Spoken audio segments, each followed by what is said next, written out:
journey, and not just on the academic side, but on the physical and spiritual side. This was practical banned. side, yes. It was banned and was regarded as part of witchcraft. And as of 1957, that act prohibited any form of research, any form of spiritual practice, any form of spiritual consultation.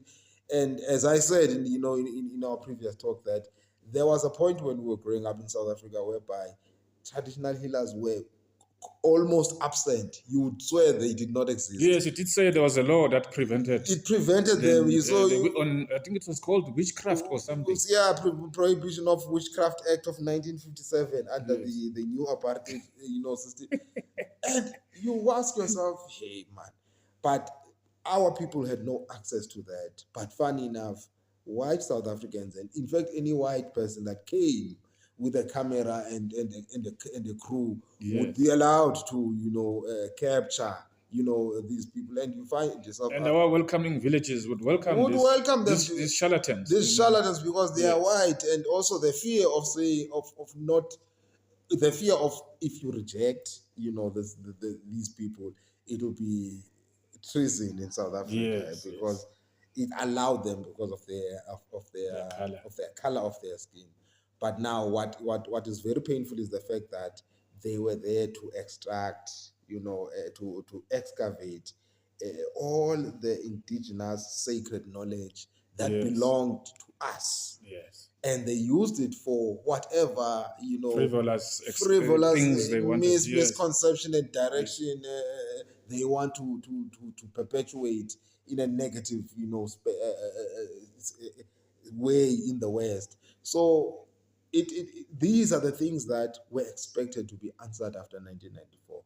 These are the things. It was not just political liberation. It was not just security liberation or economic liberation.